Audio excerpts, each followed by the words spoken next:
Nous sommes un groupe de jeunes de Mazerolles. Du conseil municipal des jeunes de Mazerolles. Pas tout le monde, t'es bête ou quoi? Et en plus, ils savent pas forcément où c'est Mazerolles. Yann, tu peux peut-être leur montrer? Bon, c'est en France. Bah ouais, logique. Mais c'est aussi en Nouvelle-Aquitaine. En Vienne, Vers Poitiers Vers Limoges. Non, ça c'est trop loin. vers Lussac-les-Châteaux. ou Montmorillon. On s'est posé plein de questions comme qu'est-ce qu'ils faisaient les vieux quand ils étaient jeunes? Comment ils faisaient sans téléphone? Et puis leurs bêtises, bien évidemment. Bon, pour répondre à ces questions, on va essayer de les interroger. Bah venez avec nous. Alors aujourd'hui, on va essayer de comprendre par ce projet cinéma quelles étaient les jeunesses des générations passées et d'essayer de comprendre comment pouvaient vivre les jeunes à l'époque. Votre nom, le âge, lieu d'habitation et lieu de jeunesse. Moi, je suis Hubert Jacqui.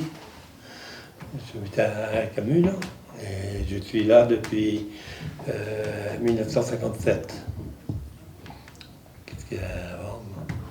Bon, j'ai 80 ans, là, pas seul, maintenant. Autrement, la jeunesse, j'ai toujours passé à Mazerolles. Je suis né en 57 à Mazerolles. J'étais en bas du bourg, là, dans le virage. Puis j'ai toujours resté dans le coin parce que je suis rendu à la cité. Attends, Timer, j'arrive. Oh putain, je viens te sauver, Timer. Quels étaient les lieux de sortie avant? Les lieux, les activités? L'activité, c'était le foot. Là. Nous, il y avait que ça, hein. Sur le terrain de foot, là, tout. Hein. Pour ramasser les cailloux sur le terrain de foot. Là, ici. J'en ai ramassé assez, hein.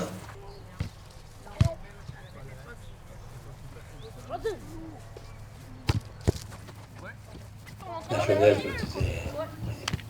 c'est pas comme maintenant. Hein. On n'avait pas beaucoup de sorties.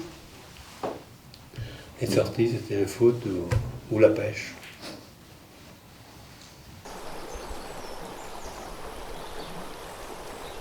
C'est ici à peu près vous Ah veniez bah pêcher oui, ah oui, toujours. au bord du Gauberté? J'ai été élevé là, À la maison juste à côté? juste en haut dans le virage. Ah oui. Ouais. On se mettait à 4-5 et on allait à la pêche, tout ça, quand il faisait chaud. Et L'hiver, on allait au tire-pierre, ah oui. tirer les merles. Et, D'accord. la pêche du coup c'était à la main directement? Ah bah oui, parce que on pêchait à la ligne aussi, mais bon, on n'avait pas le matériel qu'il y a maintenant. Hein. Et comment vous faisiez à la main? Vous Bah, pourrez avec- nous l'expliquer? Ben, on descend dans l'eau, puis sous les racines, on s'appelle les poissons.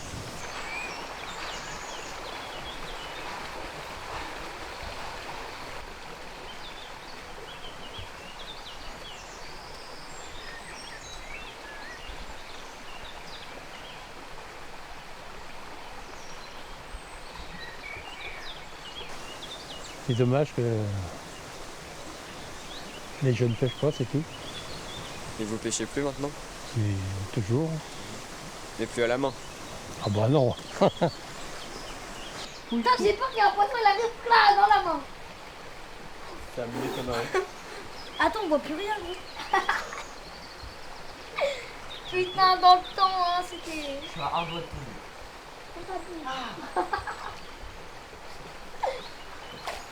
Vous étiez quelqu'un de sage? Quand t'es pas sage, on attrapait des coups de bâton. Ah. Hein? Puis des fessées. Hein? Maintenant, c'est plus la mode, ça, des fessées et des coups de bâton. Ah. C'est interdit.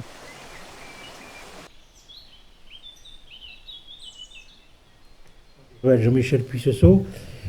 Donc je suis né en 1951. J'ai grandi non pas à Mazerolles directement, mais plutôt à Saint-Benoît, dans le banlieue de Poitiers. Et nous venions le week-end chez ma grand-mère à Loubrossac, sur la commune de Mazerolles. Je m'appelle Clébert Clément. Je vais avoir 62 ans au mois de mai.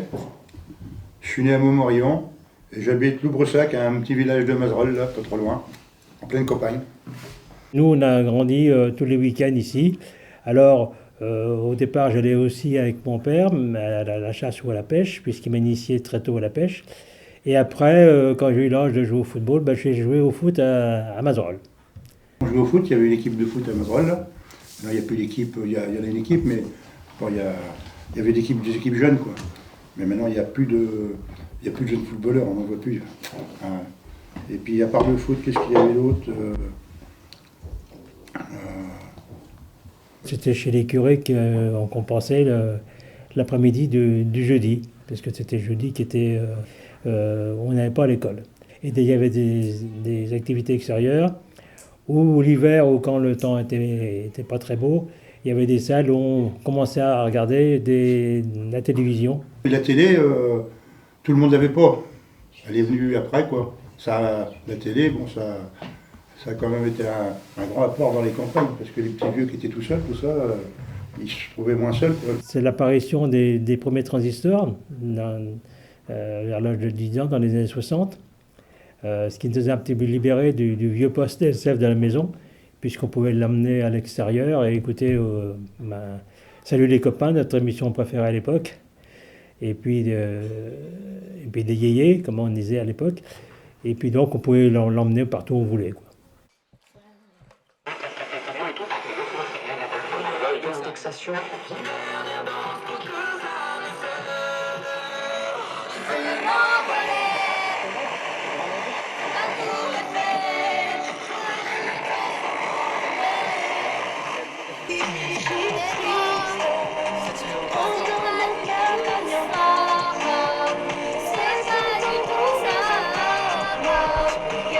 Oh là là.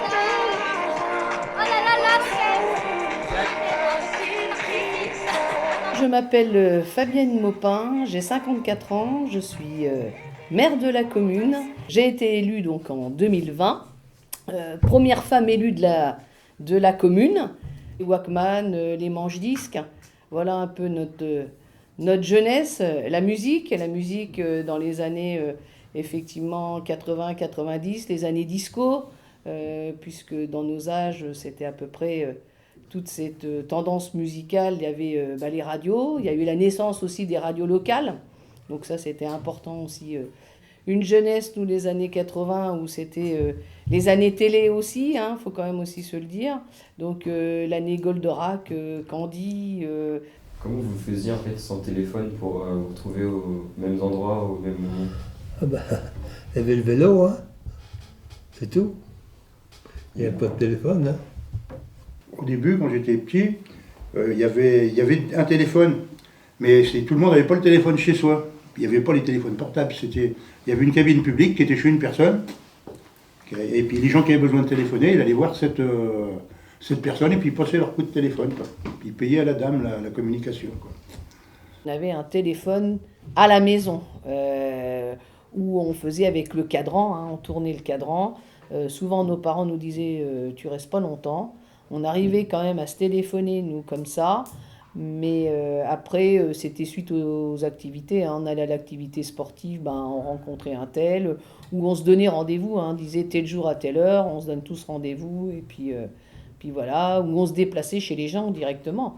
On allait à vélo chez le copain, chez la copine, s'amener nous en mobilette. Ou, voilà, c'était...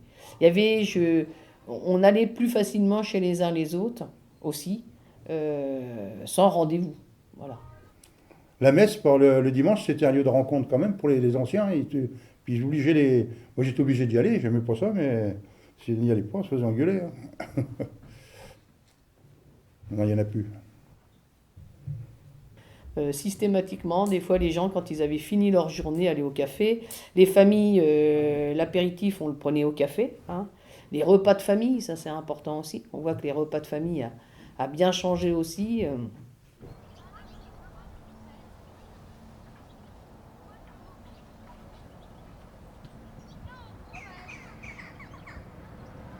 Il y avait un café, même deux à un moment donné. Puis il y avait une petite épicerie dans le bourg, là. Ouais. Mais maintenant, il n'y a plus rien. Les commerces...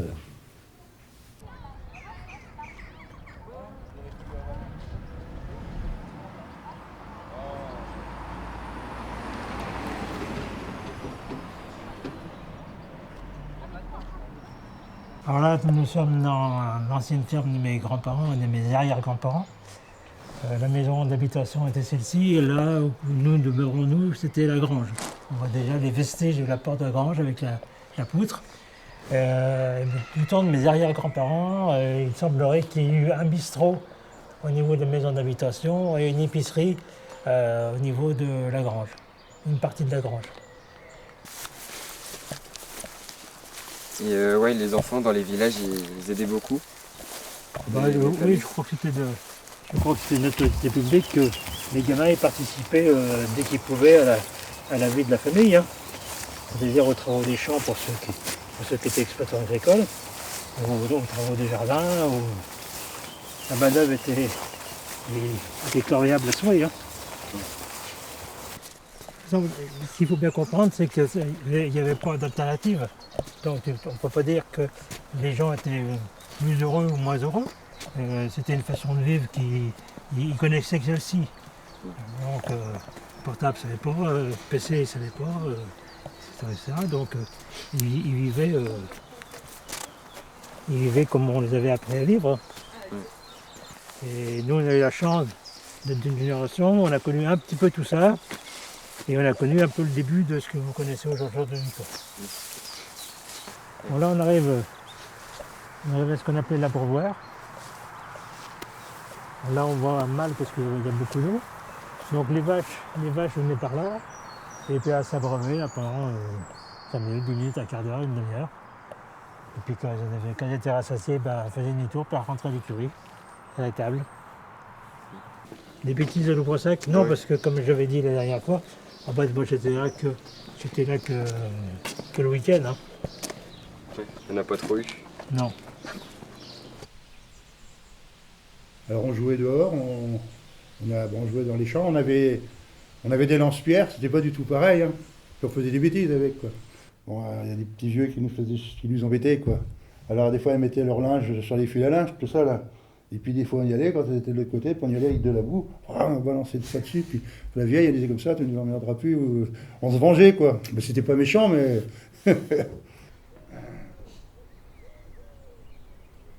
Après, si, quand il y avait la saison des cerises dans les arcs, tout ça, là, on était gourmands, on avait du temps. Alors on montait dans les cerisiers, tout ça, puis on s'en mettait des pleines ventrées. Alors des fois, il y a les vieux qui nous couraient après.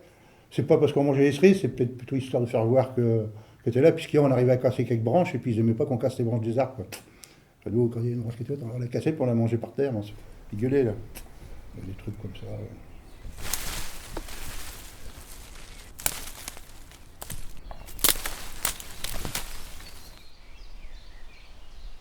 Des fois, on allait dans le souterrain, à la Maigne, il y avait un bout de souterrain, là. Il y avait 2-3 marches, puis là, il y avait une grande pièce. Il écroulait, le souterrain, mais il y avait cette grande pièce, là. Il y en a qui fumaient des cigarettes. Après, les autres, on fumait de ce qu'ils appellent, c'était des viouches. C'était une espèce de liane qui pousse dans les bois. Et quand elle est sèche, on la fume, mais ça arrache la gaule. Hein. De la viouche, c'est le surnom, mais je ne sais pas si c'est le vrai nom. C'est de la liane, mais... On faisait ça, puis après on était contents. On allumait un feu, dedans là, ça fumait un peu, mais on était contents. On allumait un feu, quand il y avait des châtaignes, on faisait cuire des châtaignes, ou des pommes de terre dans la braise, là, on rigolait bien. On n'emmenait pas d'alcool, parce qu'on était piaux, mais... Jean-Michel Lavril, j'ai 75 ans, on allait lâcher les poules, on ouvrait le barriot des poules ou des moutons pour les faire se barrer. Ça c'est comme ça, mais c'est pas méchant, quoi. Non. Ici c'était plutôt une maison de vacances. Nous sommes propriétaires dépositaires de la chapelle depuis la Révolution. Alors l'Assemblée de Loup-Brossac, c'était le dimanche d'après la Saint-Michel, au mois de septembre. Et il y avait donc le pèlerinage à la chapelle de Loup-Brossac. Et l'après-midi et le soir, il y avait un parquet, comme on appelait, avec un orchestre qui venait faire le bal. Les plus grosses assemblées, c'était plutôt entre les deux guerres. Là, vraiment, il y avait, soi-disant qu'il y avait 7 restaurants dans la plaine qui vendaient de l'oie rôtie. Et les gens, ils venaient surtout du Limousin pour se faire pardonner. d'avoir soi-disant jeté Saint-Sylvain à l'eau et ils venaient ici faire une grosse chava.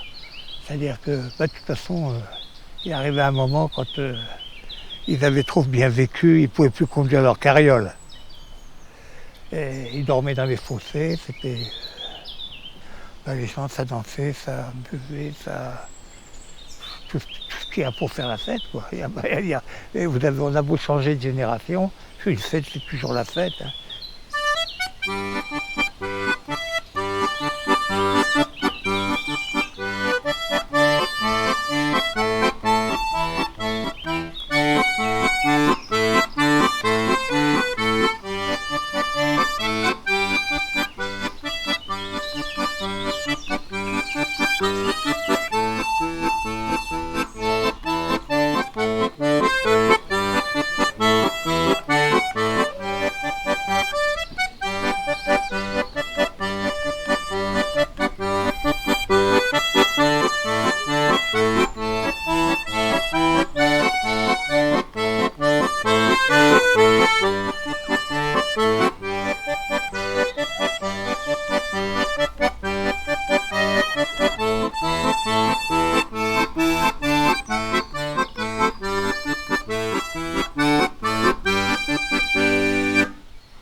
Quand on était jeune, il y avait quand même, il y avait les balles qui existaient, mais après, quand on était un peu plus vieux, vers 17 ans, quoi, 18 ans, quoi, c'était les balles de campagne.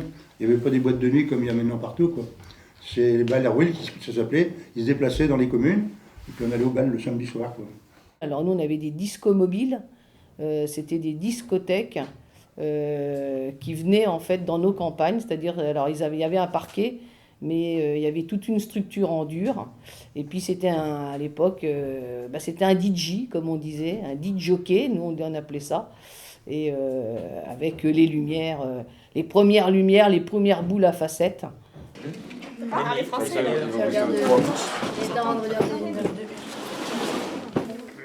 On le met dans des assiettes ou...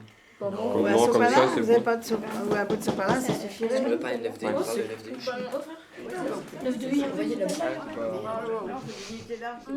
Mais exactement. Qui c'est qui les a fait? Timéo et moi. Ah, c'est bien. C'est bien. Et toi aussi. C'était des veillées. On faisait les soirées casse-noix. On cassait les noix. Alors, on était au moins 25, je sais pas, parce que chez ma grand-mère, c'était énorme. Et puis ma grand-mère faisait les crêpes dans la cheminée, à la cheminée. Si j'avais su, j'aurais ramené un pot de miel, parce que je viens de tirer des abeilles, là, c'est parti. J'aurais tout vous ramener un pot. Ah, c'est bon le miel. T'as entendu parler, toi, des histoires là, du souterrain avec la guerre, les maquis, tout ça, là? T'en as pas entendu parler de ça? Non, parce que... Ouais, il y avait une histoire de planque, là, et soi-disant qu'ils auraient fait sauter une partie du truc, parce qu'avec les Allemands, il y avait une cache d'armes, un truc comme ça. Des fois, Jean-François, quand ils étaient gamins, ils rentraient dans l'église, et ce souterrain, c'était un échappatoire pour aller... Et ça ressortait au ruisseau. Des chapeaux que... Bah non, il serait sous...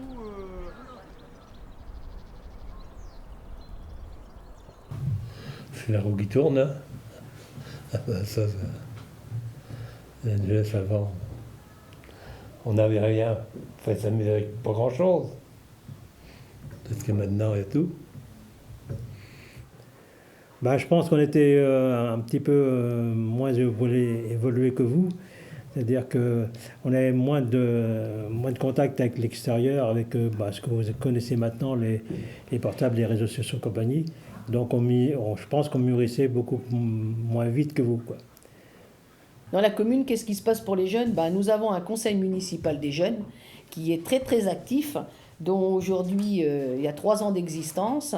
3 ans d'existence, c'est très très bien pour un conseil municipal, dont on a 10 jeunes, donc répartis entre filles, garçons, à presque la parité. Donc ça, c'est aussi important. On sait qu'ils sont sur toutes les actions qui sont faites sur la commune.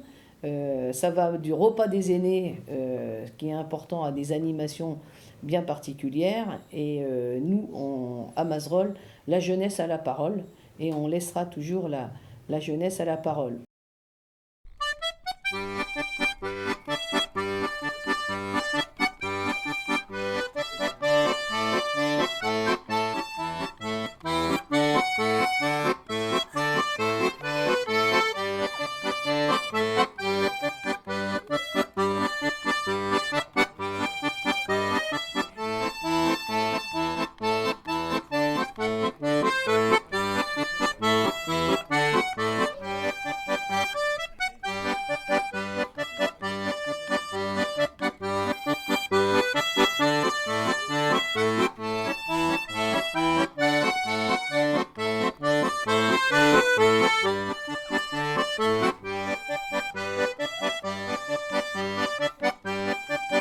Thank you.